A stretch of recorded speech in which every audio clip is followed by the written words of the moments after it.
Assalamualaikum warahmatullahi wabarakatuh. Kami dari kelompok 5, kelompok VFD. Di sini saya sebagai Putra Nordensyah Pratama, NRP 092.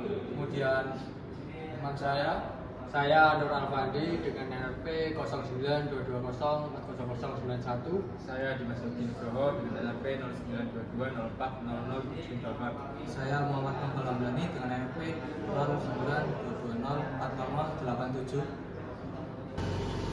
Baik, di sini saya akan menjelaskan cara kerja dari proyek kami. Yang pertama, ketika tombol stop ditekan, sistem akan menyala atau standby pada mode manual. Di mode manual, kami perlu menginputkan secara manual untuk kecepatan motor yang diinginkan sesuai project atau yang ingin kita lakukan. Setelah itu, pada mode kedua yaitu mode otomatis. Pada mode otomatis kami menggunakan switch, di mana jikalau mode manual aktif maka mode otomatis tidak bisa. Oleh sebab itu, pada mode manual perlu dinonaktifkan dan mengaktifkan mode otomatis. Pada mode otomatis kami menggunakan dua proxy, yaitu proxy B dan proxy C. Pada proxy B, jika proxy B mendeteksi, maka kecepatan motor akan berubah menjadi 700 rpm dan tekanan output dari PLC yaitu 5 volt.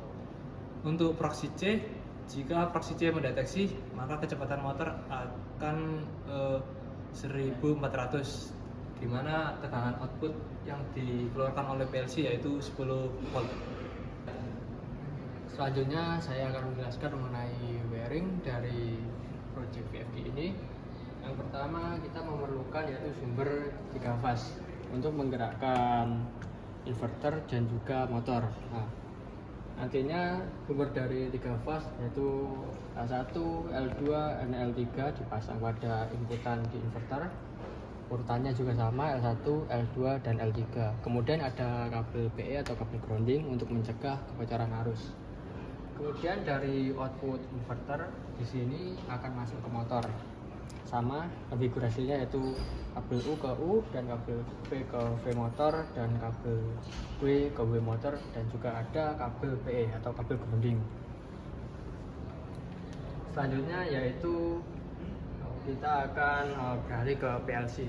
Untuk wiring PLC kita menggunakan power supply 24 volt di sini, yaitu untuk fasanya masuk ke fasa 24 volt dan netralnya ke netralnya PLC di sini.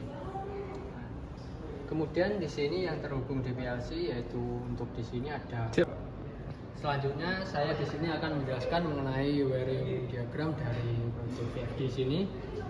Yang pertama, kita memerlukan sumber yaitu 3 fase di sini. Ini 3 fase di sini nantinya akan masuk ke input inverter dengan 3 fase juga. Jadi kabel L1, L2, dan L3 terpasang di sini. Pastikan urutannya juga sama, jangan ada yang terbalik. Kemudian di sini juga ada kabel PE atau kabel ground untuk mencegah kebocoran arus.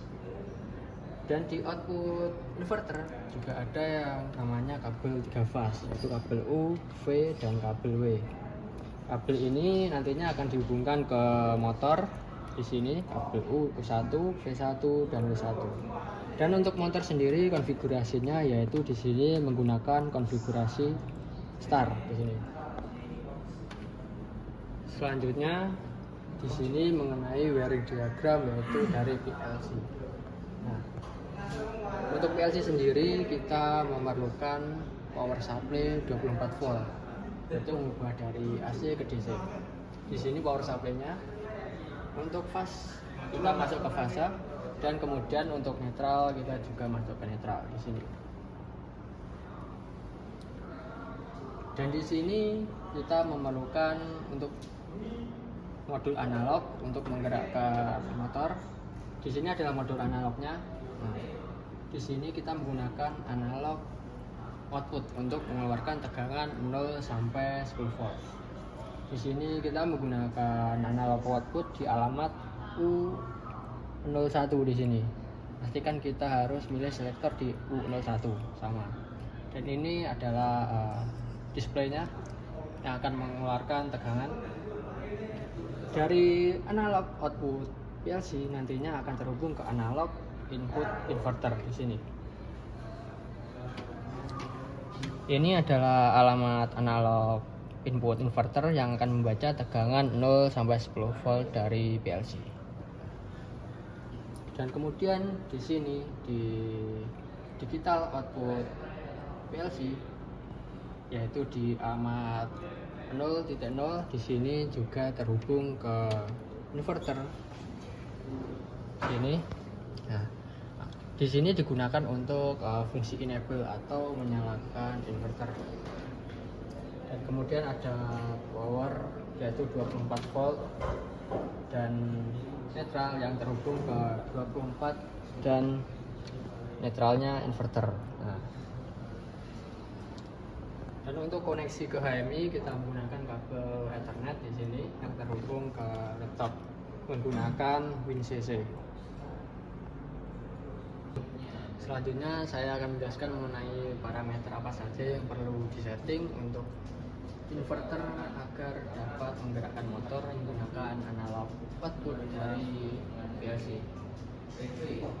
Yang pertama kita harus masuk ke alamat parameter P10 untuk quick commissioning, pastikan untuk menyetelnya ke angka 1, dan selanjutnya beralih ke P15 untuk setting makro drive unit, pastikan untuk di alamat 12, dan kemudian berlanjut ke alamat P756. Di sini 756 untuk memilih mode yang kita gunakan, karena berhubung kita menggunakan voltase bukan miliampere, kita akan menyetingnya ke alamat 0. Dan kemudian ada P757. Di sini kita akan menyeting menggunakan alamat 0. Dan sama untuk 758 juga alamatnya 0. Dan alamat P0759 yaitu kita menyetingnya di angka 10. Untuk angka 10 sendiri di sini merupakan voltase maksimum yang kita gunakan, yaitu 0 sampai 10 volt. Dan untuk alamat P760 kita setting di 100 yang merupakan angka scaling untuk kecepatan motor. Jadi kecepatan motornya akan di scaling dari 0 sampai 100. Dan selanjutnya jika sudah, kita beralih lagi ke alamat P10, kita quick commissioning lagi dan kita rubah ke alamat 0 agar parameter yang sudah kita setting tersimpan. Dan selanjutnya teman saya akan menjelaskan mengenai ladder diagram project ini. Oke, untuk step yang ketiga kita akan beralih ke ladder diagramnya.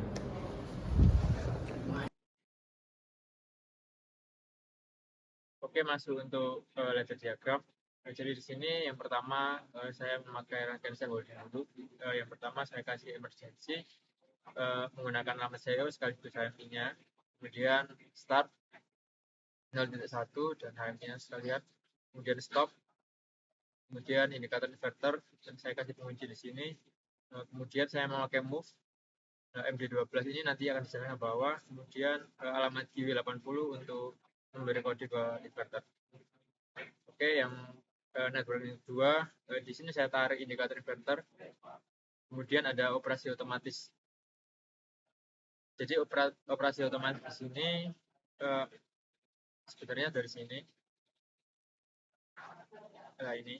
Jadi yang pertama kita harus men-set dulu antara otomatis atau manual. Jika tidak di-set maka akan berjalan secara manual. Oke, berarti ini untuk ladder otomatis.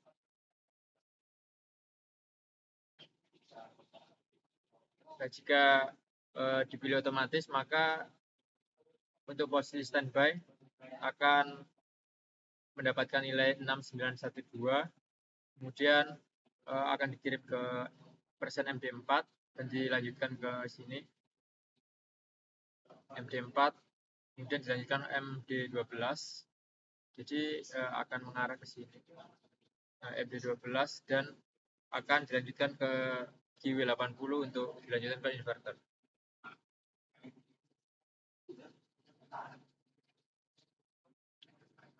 Kemudian sama dengan network 2, di sini juga operasi otomatis.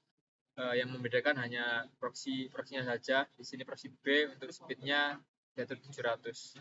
Jadi di sini nilai tengahnya itu 13824 akan dikirim ke MD6, MD6 akan dikirim ke MD12 yang akan diteruskan ke inverter.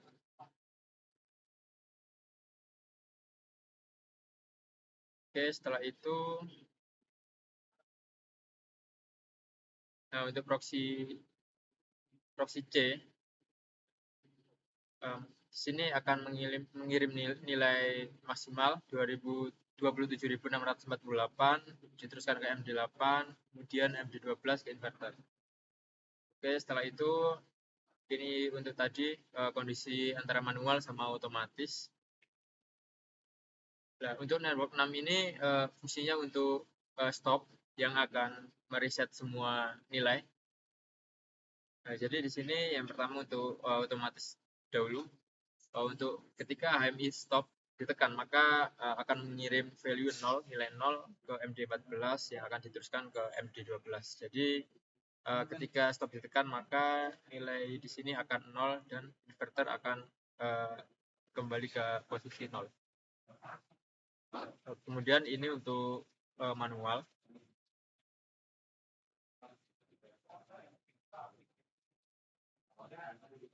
Oke, di sini untuk operasi manual. Ketika operasi manual di sini aktif, maka akan diteruskan ke sini. Nanti di sini MD20 ini untuk mengisi nilai yang ingin kita isi, berapa untuk kecepatan motornya, kirim ke MD22, kemudian MD16 diteruskan ke inverter. Oke, di sini saya memakai convert antara DIN integral ke real. Jadi di sini 0. Kemudian diteruskan ke MD24. MD24 akan diteruskan ke MD20. Nah, jadi di sini akan set nilai 0. Jadi ketika tekan, maka akan mengalir dari sini untuk set nilai 0. Jadi hasil akhirnya ketika set off, maka angka yang kita inputkan manual tadi akan kembali ke 0.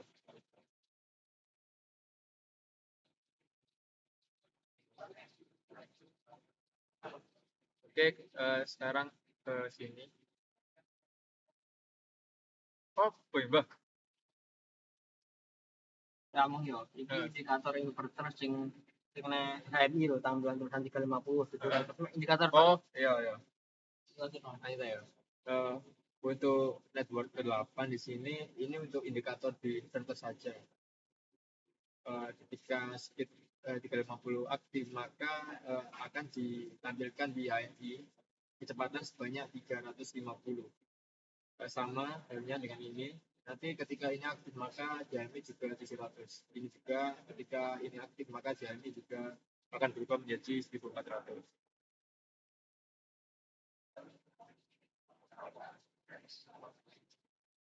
Oke, jadi di sini yang terakhir network 9. Ketika stop ditekan, maka di sini nilainya 0. Masuk ke MB8, kemudian MB8 teruskan ke MB10.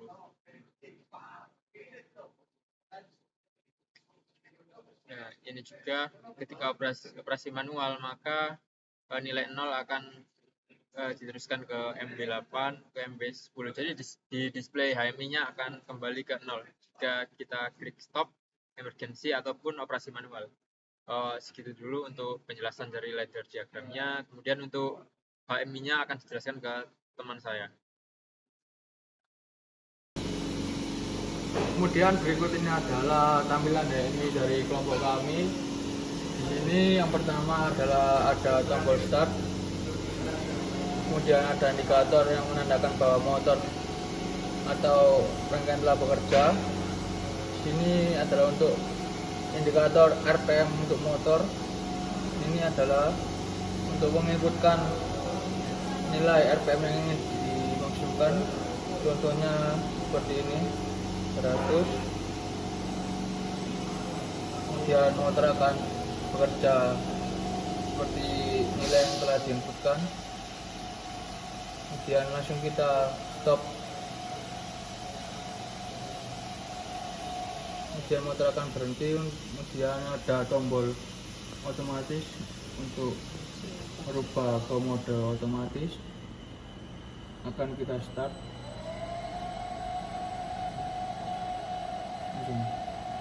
Kemudian ada proxy B untuk menandakan proximity B kerja, dan RPM motor akan naik sebesar menjadi 700 RPM.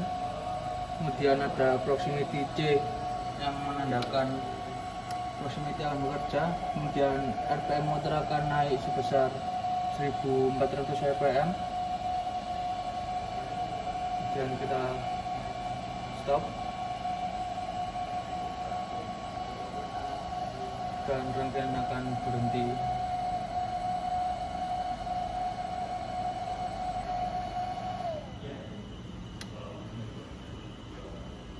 Mungkin itu saja penjelasan untuk AMI dari kelompok kami. Kurang lebihnya mohon maaf. Wassalamualaikum warahmatullahi wabarakatuh. Sekian dari kelompok kami, kurang lebihnya mohon maaf. Assalamualaikum warahmatullahi wabarakatuh.